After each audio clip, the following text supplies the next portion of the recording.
Samuel Conrado, já trago logo você, Samuca, porque a gente já pode dizer que o Moza tem uma equipe já pensando nesse clássico, Samuel Conrado. Chama o homem, vai! Samuel Conrado. Fala, Gata Show, beleza? Um ótimo dia pra você, pro Daniel Farias, pra todos os amigos ligados aqui na TV Diário e também na Rádio Verdinha. O time do técnico Moza começa a ter ali a sua cara sendo formada, viu, Denise? Porque no jogo contra o Ferroviário, ele adotou a estratégia de colocar 4 jogadores que são meio-campistas. Tem ali o Matheus Araújo, que cai pela ponta esquerda, mas ele é, na sua essência, um meio-campista, um meio-atacante. E falando do Matheus Araújo, porque ele vem sendo essa peça importante, como disse o Daniel Farias, pode ser um dos protagonistas do Ceará no próximo jogo, e já vem sendo no Campeonato Cearense. São 4 gols marcados e ao lado do Vina são os 2 artilheiros do Ceará. 16 gols feitos até aqui do time alvinegro, 8 na conta desses 2 meias atacantes. O time do Ceará vem ali com a base já montada porque no jogo passado ele adotou a mesma estratégia. Repetiu praticamente a mesma escalação. A única mudança foi por necessidade mesmo. Alex Silva jogou contra o Ferroviário inicialmente, sofreu uma lesão com 9 minutos de jogo e na partida passada contra o Horizonte, Moza foi obrigado a fazer uma mudança. Rafael Ramos foi quem assumiu a titularidade e foi bem no confronto. Conseguiu ser um cara que ajudou defensivamente e ofensivamente também, dando aquele apoio ao ponta Pedro Henrique no time do Ceará. E aí, para quem tá assistindo na TV Diário e também no YouTube do Jogada, vai conseguir ver uma provável escalação do Ceará com base nas últimas partidas. O time alvinegro que tem uma base montada com Bruno Ferreira no gol, Rafael Ramos na lateral direita, a zaga com Pedro Gilmar, Éder e Fernando na lateral esquerda. Meio campo com Lucas Lima, Zanocelo, Vina e Matheus Araújo.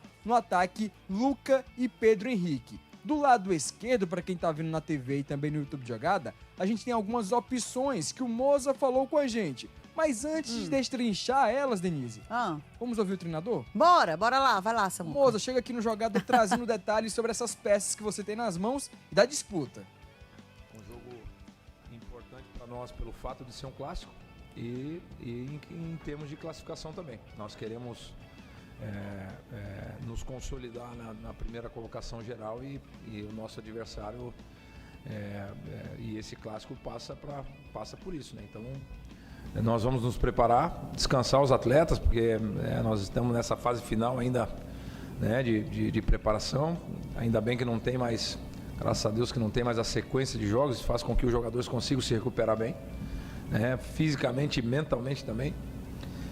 Então vamos aproveitar bem a semana, recuperar os atletas, inclusive aqueles que tiveram algum desconforto provavelmente já estarão disponíveis para domingo e nos preparar como um jogo desse tamanho exige.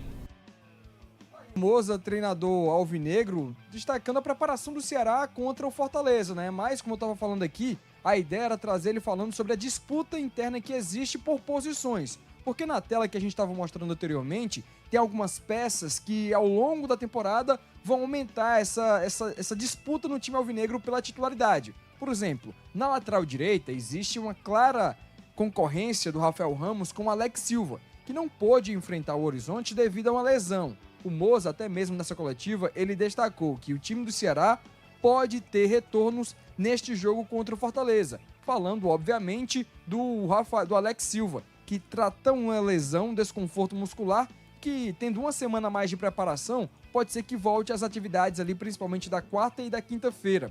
Falando da zaga, o Pedro Gilmar, melhor dizendo, ele tem uma disputa com o Júlio César, zagueiro que chegou recentemente, até entrou no segundo tempo contra o Galo do Tabuleiro e precisa de mais minutagem pra gente ver como é que ele desenvolve com o atual elenco. Fernando com o Eric Melo, no meio campo tem Richardson com o Zanocelo, Dieguinho com o Lucas Lima, né? Mas a gente lembra que o Dieguinho tá lesionado e só volta a atuar em maio, enquanto que no setor ofensivo tem outras opções ali. O Mateuzinho brigando por espaço no ataque, tem o Juan Alano, que chegou, já tem um gol, uma assistência e sofreu o pênalti do quarto gol no jogo passado contra o Horizonte. Então, são peças no tabuleiro do Moza que ele começa a observar e avaliar essa disputa interna, que é fundamental para o desenvolvimento e evolução da equipe neste campeonato cearense, já que o vovô está em busca do tricampeonato, Denise. Show de bola! Vamos aqui falar um pouco sobre esse time aí, Dani. A gente pode até deixar aí, para poder facilitar aqui a discussão. Falando desse time aí, as disputas no elenco Denise, do Moza. Em primeiro lugar, algo que me chama muita atenção. Como o Moza já tem conseguido, mesmo a gente tá ainda no início da temporada, construir um time titular fixo do Ceará. Tanto é que a gente percebe essa escalação sendo repetida. Isso às vezes é raro no início de temporada, né? O treinador leva muito tempo até fechar uma escalação titular, até definir os jogadores, enfim. Mas o Moza já tem conseguido fazer isso. O Samuel trouxe aí o destaque que a única mudança foi por uma necessidade. O Alex Silva se machucou, o Rafael Ramos foi acionado ali na lateral direita por conta disso. Agora, a espinha dorsal do time já está bem desenhada. Inclusive, uma postura e uma formação diferente daquela que a gente via com o Léo Condé. Que o Léo Condé não jogava com 2 meias. Inclusive, em alguns momentos da temporada, se pedia isso ao Léo Condé. Puxa, Léo Condé, você tá tão abraçado a essa formação, 4-3-3, 4-3-3, não muda os jogadores, tem que fazer alterações, tem que fazer variações. O Moza já chega e faz isso e é uma mudança positiva. Falando sobre as disputas de posição, vamos começar falando sobre o Júlio César na zaga. Vamos lá. O Pedro Gilmar, ele tem tido mais sequência, é um jovem jogador dessa categoria de base. Eu acho que a impressão que ele tem passado é uma impressão positiva, já marcou gol, já teve outras boas jogadas de bola aérea ofensiva, cruzamento, cobrança de falta. Acho que a sequência dele e o ritmo de jogo dele tá melhor do que o Júlio César, porque o Júlio César, Denise, ele só jogou metade do último jogo do Ceará. Você imaginar que um jogador que só jogou metade de um jogo na temporada vai ser logo de cara titular contra o Fortaleza num Clássico Rei, o jogo mais importante do Ceará no ano até aqui, eu não consigo imaginar dessa forma. Então eu acredito na manutenção do Éder e do Pedro Gilmar. O sistema defensivo do Ceará precisa evoluir? Precisa. Mas eu não sei necessariamente se nesse momento essa evolução passa por uma troca de peças. Eu acho que é mais uma postura, um comportamento, uma melhora nas laterais também. Eu acho que nesse sentido pode haver discussão. Você fala de laterais, Alex Silva e Eric Melo. Eu acho que o Alex Silva, se tiver condições de jogo, merece ser titular, porque eu acho que ele é superior ao Rafael Ramos. Rafael Ramos está na sua 3ª temporada pelo Ceará e continua sendo alvo de críticas por parte dos torcedores. A gente, na nossa avaliação, sempre bate nessa tecla também, que o Rafael Ramos, de certa forma, ele compromete algumas realidades do Ceará. É certo que ele é um lateral que defensivamente ajuda, mas ele não é um lateral, de fato, de destaque, que a gente diga assim, deve ser titular e titular incontestável do Ceará. Por isso eu acredito que se o Alex Silva, estiver recuperado da sua lesão, ele deve ser o titular. Lá na esquerda eu já penso o contrário. Eric Melo, que é a alternativa que o Samuel trouxe aí, ele não tem condições de ser titular do Ceará. Muito menos, Denise, em um Clássico Rei contra o Fortaleza. O Eric Melo é um jogador que eu acho que do elenco do Ceará é aquele que mais destoa em relação ao nível técnico. Porque ele é um jogador que já teve as suas oportunidades e não agregou. A experiência de empréstimo que o Ceará fez dele não foi positiva, porque ele não conseguiu ser titular numa equipe que foi rebaixada para a Série C. Então por que a gente acredita que esse jogador seria útil ao Ceará? Então no sistema defensivo seria isso.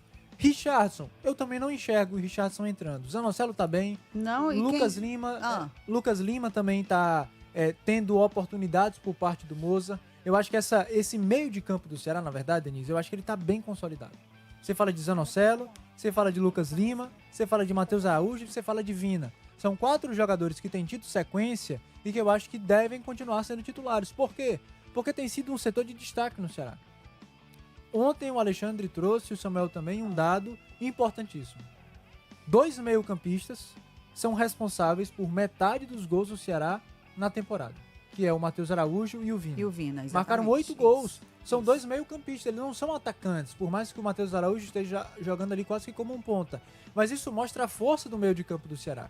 E aí você tem o Richardson para ser um bom reserva, para entrar no Clássico Rei e ajudar, se for necessário. Você tem o Alano, que está entrando bem no segundo tempo, e eu acho que é uma arma secreta do Ceará para um segundo tempo, mas não enxergo ele roubando a vaga do Vina nem do Matheus Araújo. E eu acho que Fernandinho e Mateuzinho entram nesse mesmo critério. São bons reservas que podem ajudar no decorrer do jogo. mas eu não mexeria, não mudaria agora no time titular. Por quê? Porque tem funcionado. Eu acho que aquele ditado, por mais que às vezes ele soe clichê, ele é verdadeiro. Se o time tá ganhando, não tem motivo para você inventar demais, para você fazer alterações. Eu acho que, na verdade, o caminho para o sucesso do Ceará é a consolidação desse time, tendo boas alternativas no banco de reservas para uma necessidade ou para você mudar durante o jogo. Torcedor, o que é que você acha? O Moza, ele tem essas opções. E foi até bom, porque assim, durante um mês, todo mundo já foi utilizado, né, Samuca? Praticamente sim, Denise. Das contratações, só falta mesmo o goleiro Jorge Meura, né? É, que você falou que... Goleiro que não tem oportunidade, difícil, porque né? tem o Richard e o Bruno Ferreira na concorrência. O Meura vem mais pra ficar ali como uma terceira opção. Ah. E o Ronald Carvalho, zagueiro, que tem aquela burocracia, né? Até pra explicar pro torcedor, que aí muita gente fica na dúvida. Ele vai ser anunciado ou não vai ser? Como é que fica a situação do jogador? O Ceará tá tratando com o Maringá essa contratação e o jogador já tá aqui na capital cearense tem mais de uma semana. Ele até posou com o seu empresário na frente do CESP, né, que é o Centro de Saúde e Performance, onde os atletas passam ali para fazer exames médicos. E aí viralizou essa foto, a gente já tinha confirmado essa informação da contratação dele já há um bom tempo. E o Ronald Carvalho, ele tem uma questão em relação ao Ceará e o Maringá Futebol Clube, ao Maringá SAF, no caso. Porque o Maringá SAF entende que o Ceará precisa pagar umas cláusulas contratuais que não é tão habitual na visão do alvinegro. Mas o vovô tá ainda se ajustando a isso, pagando ali umas cláusulas a mais para poder ter a liberação do jogador e tê-lo pro restante da temporada. Um contrato de empréstimo até o fim de 2026 do Ronald Carvalho, o zagueiro que atuou em mais de 5 partidas com o Maringá, ainda neste ano de 2026 já, viu, Denise? Exatamente. Torcedor, o que é que você acha aí, hein, torcedor? O que é que vai, o que é que não vai, quem é que fica, quem é que não fica? Vai participando aqui com a gente no 988-87306. Eu vou fazer o seguinte, eu vou fazer um intervalo ligeirinho e a gente volta.